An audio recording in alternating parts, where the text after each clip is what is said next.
कादिर साहब, level playing field Peoples Party अभी तक देख रही है या अभी तक वही रोना है कि नहीं नजर आ रही? देखिए, रोने की क्या बात है। मैं वकील हूँ, दलाइल के साथ बात करूंगा। बिल्कुल। आप मुझे पाकिस्तान 77 साल तारीख में और उससे पहले अंग्रेज की 100 साल तारीख में ऐसा कोई मिसाल आप मुझे बता सकते हो? मुझे 30 साल हो गए सुप्रीम कोर्ट तक प्रैक्टिस करते हुए कि अगर लाहौर इस्लामाबाद हाई कोर्ट का अपील का टाइम होता है 20 दिन, बाकी अदालतों का होता है 1 महीना, हम 2 दिन अगर लेट होते हैं तो पूरे लाइब्रेरी सर पे उठा के और अदालत के सामने पेश करते हैं कि फलां की माँ मर गया, फलां के बाप मर गया, कागज नहीं मिले वगैरह वगैरह। कोर्ट कहते हैं सॉरी, टाइम बार्ड।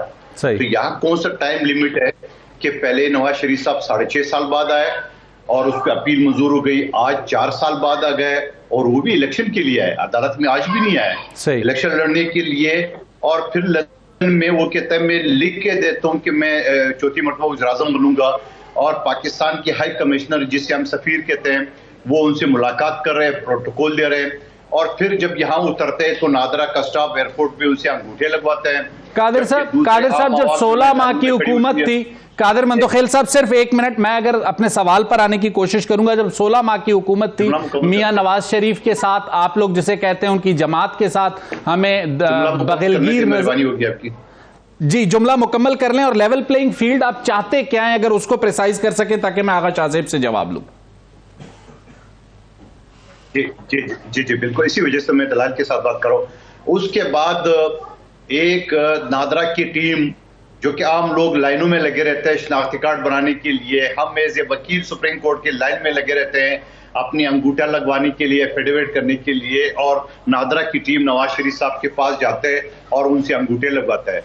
फिर एक बावर्दी शख्स जो कोई आम आदमी, मुझे और कफायतुल्ला साहब जैसे वर्कर जो ना वो मुलाकात भी नहीं कर सकते डीआईजी लेवल का, वो उसको सल्यूट मारते हैं कौन से कानून, कौन सी आयत आइन के मुताबिक। और उसके बाद अगर मैं तोकीर शाह की बात करूं जो प्रिंसिपल सेक्रेटरी, जो प्रिंसिपल सेक्रेटरी होता है वो पूरे पाकिस्तान की ब्यूरोक्रेसी को चलाता है, वो शहबाज शरीफ के बाद काकड़ साहब का भी वही होता है। अब उनको प्रमोट करके जो ना एग्जीक्यूटिव डायरेक्टर बना दिए, 9-7 वजीर इनके।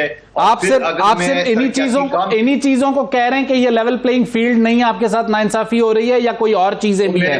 और मेरे भाई मोहतरम, मुझे एक बात बता दो, अगर यही चीजें तराजू का पल्ला एक तरफ बारी चल रहा होगा तो आप उसको क्या कहेंगे?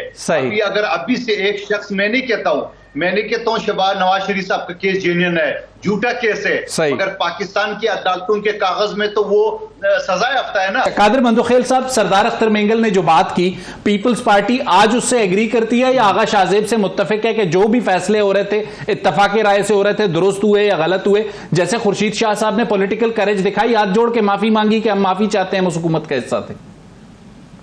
अच्छा, पहले तो मैं अपने छोटे भाई दुरानी साहब के तस्दीक कर दूं। सरदार अख्तर मेंगल साहब ना, सरदार अताउल्लाह, जी सरदार अताउल्लाह के साहबजादे हैं, वो अख्तर मेंगल कह गए गलती से। अच्छा, दूसरी बात ये कि बिल्कुल हमने जिस तरह अदम एतमाद की तहरीक का ऐलान किया तो नून लीग उस वक्त भी कतरा रही थी। आप आखिरी दिन तक देख के रहनुमाओं के बयान थे कि नहीं होगा नहीं होगा नहीं होगा, लेकिन आप देखा बिलावल भुट्टो साहब ने जिस तरह दुनिया की, पाकिस्तान क्या दुनिया की तारीखी मार्च 10 दिन और 10 रात रोडों पे। सर, लेकिन जो सरदार अख्तर ने इल्जाम लगाया जनरल बाजवा के लिए पीडीएम इस्तेमाल हुई, उसको आप कैसे रिस्पॉन्ड करेंगे? आगा तो कह रहे हैं कि हम इस्तेमाल नहीं हुए। बहरहाल ये सरदार अख्तर मेंगल साहब के साथ, जमीयत के साथ, एनपी के साथ, एमक्यूएम के साथ, ये सारी लाइनअप जो जरदारी साहब फरमा रहे कि शहबाज शरीफ साहब को मैंने वज़ीर-ए-आज़म बनाया, तो शहबाज शरीफ साहब को तो मुस्लिम लीग नून के होते हुए, शहबाज नवाज शरीफ साहब के होते हुए कभी ख्वाब भी नहीं देख सकते कि वो वज़ीर-ए-आज़म बनेंगे, मगर वो जरदारी साहब ने बनाया। ये सारे इत्यादियों के साथ बात करके, उनको लाइनअप करके, अब फिर सब में से ज्यादा जो अक्सरियत थी हमारे 58 एमएनए थे, इनकी 82 थे, तो जलाजोन को ऑफर की कि आप ले ले उसमें। आपको याद होगा बिलावल साहब आखिरी दिन तक जो ना, काफी दिनों तक जो ना वो हल्फ भी नहीं ले रहे थे, इस वजह से उन्होंने कहा भाई मैं नहीं बनना चाह रहा हूँ। तो बात ये है कि ये सारी चीजें अपनी जगह पे सही है, लेकिन हमें मायूसी शहबाज शरीफ साहब के साथ ये हुई है कि उन्होंने कोई काम पे फोकस नहीं किया है। अख्तर मेंगल साहब की गिले शिकवे अपनी जगह पे, हमारे लिए कादिर साहब माजरत के साथ आपको यहाँ पे रोक रहा हूं, मेरे पास आखिरी 2 मिनट हैं, लेकिन ये याद रखिएगा, जैसे अख्तर मेंगल साहब को गवर्नमेंट जाने के बाद चीजें याद आई हैं, आपको भी गवर्नमेंट जाने के बाद याद आई हैं। मुफ्ती साहब आप लोग क्या जेयूआई के दौरान भी कहा? अच्छा चलें, मैंने असेंबली के दौरान भी कहा। चलें ठीक हो गया, आपका पॉइंट आ गया कि आपने असेंबली के दौरान भी कहा। अब आप तौकीर शाह साहब का हवाला दे रहे थे, उन्होंने कहा कि जलील अब्बास जिलानी आपके नॉमिनी थे, आज फॉरेन मिनिस्टर हैं, तो काबीना में तो आपके लोग भी मौजूद नजर आ रहे हैं।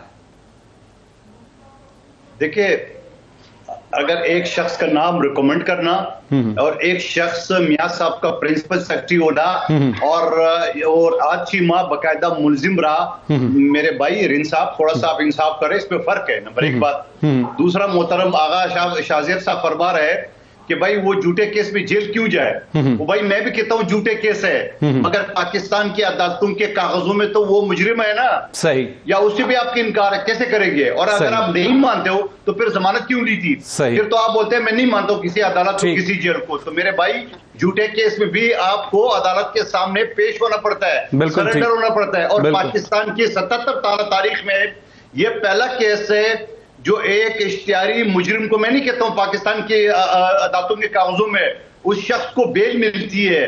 मेरे 30 साल प्रैक्टिस की, 77 साल पाकिस्तान की, 100 साल के अंग्रेज का, ये दूसरा मिसाल है जो नवाज शरीफ साहब को मिल रहा है। पहले अच्छा चले एक सवाल साहब यहाँ पे मैं जरूर बोलना चाहूंगा। अच्छा आगा कुछ ऐड करना चाह रहे हैं, लेकिन मेरा एक सवाल अभी तक रहता है। आगा साहब अपनी बात ऐड कर लें तो मैं कादिर साहब आपके सामने सवाल जी, वो झूठे हैं और आइन है और अदालतें हैं, अदालतों का सद एहतराम हम सब करते हैं, बिल्कुल करना चाहिए।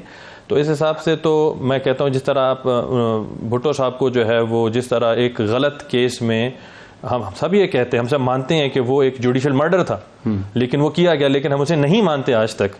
तो इसे हम जस्टिफाई तो नहीं कर सकते कि जी क्योंकि अदालत ने वो कहा था तो वो ठीक था, वो ठीक था, हम ये नहीं कहते। आप भी मान रहे हैं ये बात। में वो केस चल रहा है, आज भी हम उसकी अपील दाखिल किया हुआ है, आज भी सदारती रेफरेंस दाखिल है। मैं तो कहता हूँ सुप्रीम कोर्ट क्यों नहीं उठा रहे? अच्छा कादिर साहब मेरे सवाल पर आइएगा कि माथे पे काला कलंक है। कादिर साहब मेरे जैसे वो जो काला कलंक है उसको साफ करने के लिए, उसको न धोने के लिए केस को पेंडिंग में रखा है। एक सदारती ऑर्डिनेंस, सदारती रेफरेंस आसिफ अली जरदारी साहब के आज भी सुप्रीम कोर्ट की अलमारी में सड़ रहा है। सर वो आपकी हुकूमत में जमा हुआ, आपकी हुकूमत में टेकअप नहीं हो सका, ये भी नाकामी फिर आप लोगों की है। आप लोगों ने अपनी हुकूमत में जमा कराया, प्रेसिडेंट ऑफ पाकिस्तान की हैसियत से जमा कराया। ओ मेरे भाई सुन ले, देखिए मेरी बात सुनो, आप बिल्कुल गलत मिसाल दे रहे हो। हमारी हुकूमत में हम केस को ये नहीं उठा सकते जिस तरह नवाज शरीफ साहब का। हमारी हुकूमत में क्योंकि पिछला केस था, हमने सदारती रेफरेंस दाखिल किए। अच्छा चले मेरे सवाल पे आ जाएं कादिर साहब, मेरे सवाल पे आ जाएं कि क्या Pakistan Peoples Party level playing field Sindh में, पंजाब में, बलूचिस्तान में अलग अलग नहीं देख रही, या सिर्फ जो मियां साहब की आने की वेलकम ट्रीटमेंट थी उसकी वजह से पीपल्स पार्टी को लेवल प्लेइंग फील्ड का मसला है? देखिए मैंने 3-4 मिसालें सुनाई, आपको दोहरा दी है।